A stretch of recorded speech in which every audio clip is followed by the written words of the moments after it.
आप सभी के अंदर विराजमान मेरे परम पिता परमात्मा, मेरा कोटि कोटि नमन। आज के ज्ञान की चर्चा में सद्गुरुदेव प्रश्न भी कर रहे हैं और फिर उसके उत्तर भी दे रहे हैं। सद्गुरुदेव कहते हैं कि खंड यानी बाहर, पिंड यानी ये हमारा शरीर, इसके गत एक ही है, यानी दोनों की विध एक ही है। जो बाहर है, जो भी दिखता है, वो सब कुछ हमारे अंदर है, लेकिन कैसे? वे आज इन सब प्रश्नों को पूछते हुए कहते हैं, जवरो सोच कहो घट माही, खंड पिंड की गत एक है हो। महाराज कहते हैं कि जवरो यानी काल कौन है? इस खंड में बाहर काल तो हम सब समझते हैं कि मृत्यु को कहा जाता है। मनुष्य के श्वास खत्म होते हैं और उसकी मृत्यु हो जाती है, लेकिन इस पिंड में यानी इस शरीर में काल कौन है? उसका उत्तर देते हुए कहते हैं, खंड पिंड की गत एक है, तन खोजो हरिजन आण। सद्गुरुदेव कहते हैं कि अगर तुम्हें इस खंड और पिंड यानी बाहर की और अंदर की गत को यानी समझना है इस बात को, तो इस तन के अंदर, अपने इस शरीर के अंदर खोजो। संतों के ज्ञान के द्वारा इस बात की समझ करो कि इस जो बाहर है वह अंदर कैसे है। आगे सद्गुरुदेव कहते हैं, कहो कौन काल कौन जम कहिए, कहो कौन मारण हार।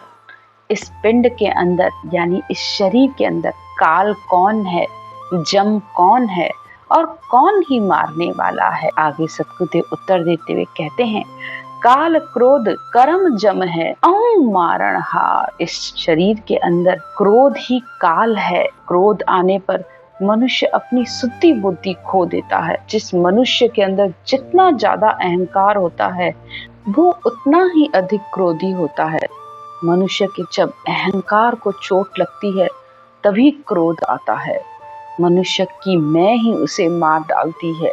मैं ही सबसे बड़ा अहंकार, मैं ही श्रेष्ठ, मैं ही अच्छा, मेरे जैसा कोई नहीं, ये सबसे बड़ा अहंकार। और इस मैं के वश वह अनेक कर्म कर लेता है, अच्छे बुरे, और इन अच्छे और बुरे कर्मों के अनुसार ही उसे न्याय मिलता है, उसे नया जन्म मिलता है। आगे सद्गुरुदेव कहते हैं, घट में जीव शिव सो को है, सो मुझ कहो विचार। इस घट में यानी इस शरीर में जीव कौन है, शिव कौन है, इसका मुझे विचार करके कहो। सद्गुरुदेव उत्तर देकर कहते हैं, घट में जीव इंद्रियां कहिए। इस शरीर में जीव इंद्रियां हैं, यानी इंद्रियों के द्वारा ही मनुष्य सब कार्य करता है। 5 ज्ञानेंद्रियां, 5 कर्म इंद्रियां, इन्हीं के द्वारा ही वह सब कुछ करता है। आगे सद्गुरुदेव कहते हैं, सोहंग शिव विचार। सोहंग यानी श्वास, जब तक श्वास चल रही है तब तक ये आत्मा इस शरीर के अंदर है। आत्म चेतन ही शिव है। आत्मा का कभी नाश नहीं होता। आत्मा ब्रह्म, शरीर माया, और आत्मा ज्ञान सुनकर ही चेतन होती है, तभी वह शिव बन पाती है। ईश्वर अंश जीव अविनाशी। तो आत्मा उस परमात्मा का अंश है और उसमें मिलकर ही ये शिव बनती है। आगे सद्गुरुदेव कहते हैं, कर्मी कौन कमन सो धर्मी, कौन शाह कौन चोर। सद्गुरुदेव कहते हैं, कौन धर्मी है, कौन कर्मी है, कौन चोर है और कौन साहूकार है। इस शरीर में ये सब कौन है? आगे उत्तर देते हुए कहते हैं, कर्मी मन चोर ही मन है और वो ही साहूकार। इस शरीर में कर्मी ये मन है, चोर भी ये मन है और साहूकार भी ये मन है। मनुष्य जब अशुभ विचार, अशुभ संकल्प, अशुभ कार्य करता है तो वह चोर है। 5 विषयों में हर समय जिसका मन लगा रहता है तो वह मन चोर है। और जो मन ज्ञान का संग करता है तो वह साहूकार के समान है, यानी सही कार्य करे, शुभ कार्य करे, सही विचार रखे तो वह साहूकार के समान है। तभी तो कहते हैं, मन के हारे हार है, मन के जीते जीत। जब ये मन अपने विषय रसों से हार जाता है तो संसार में वो अपनी श्वासों की पूंजी को व्यर्थ गंवा कर चला जाता है। लेकिन अगर ये मन ज्ञान का संग कर लेता है तो ये मन हमेशा ऊपर की ओर जाएगा। आगे सतगुरुदेव कहते हैं, कहो कौन सुख दुख घट पावे, स्वर्ग नरक कहाँ ठोर। आगे सतगुरुदेव कहते हैं कि इस शरीर में सुख दुख कौन भोगता है, स्वर्ग नरक कहाँ पर है। इसका उत्तर देते हुए कहते हैं, इंद्रियां मन सुख दुख पावे, भ्रुकुटी स्वर्ग विचार।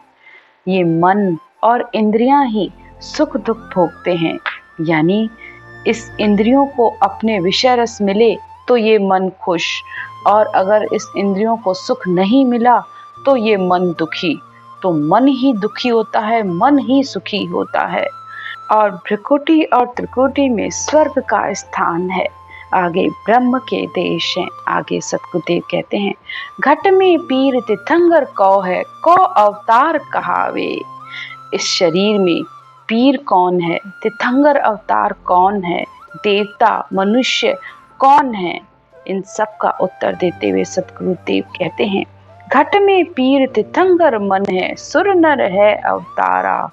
इस शरीर में ही पीर यानी मन ही पीर है, तीर्थंकर भी मन ही है, सुर नर अवतार। मन जब ज्ञान का संग करता है, संसार के विषय रसों को छोड़ता है, तो फिर वह ये मनुष्य शरीर में वो ताकत है कि वह पीर देवता अवतार वहां तक भी अपनी पहुंच बना लेता है। बिल्कुल निर्विकार हो जाने पर वह मनुष्य खुद परमात्मा का स्वरूप बन जाता है। आगे सतगुरुदेव कहते हैं, दाणु देव जगत सो होई, रमता राम विचार। मन जब संसार के साथ रमता है, सुख की इच्छा रखता है, विषय रसों को भोगने की इच्छा रखता है, तो वह राक्षस है। आगे सतगुरुदेव कहते हैं, रमता राम विचार। मन हर समय संकल्प और विकल्प ही करता रहता है, हर समय सुख की इच्छा में फिरता रहता है, इसीलिए इसे मन को रमतीत राम कहा है। आगे सतगुरुदेव और पूछते हैं, एक नाम सो कहो कौन, तन में बोलत कौन कहो आण। इस सिमरत परमात्मा कौन है, एक नाम वो कौन सा है, शरीर में कौन बोलता है, उसे कहो। कहे सुखराम घटे बदे कहो है, अचल कौन घट थान। कौन घटता और बढ़ता है तथा इस शरीर में स्थिर कौन है, स्थिर कौन है। इस शरीर में मन की हमेशा दो अवस्थाएं हैं, एक अपमन है, दूसरा निज मन है। अपमन हमेशा नीचे की तरफ ले जाता है और निज मन होने पर आत्मा और मन मिलकर परमात्मा की प्राप्ति कर लेते हैं।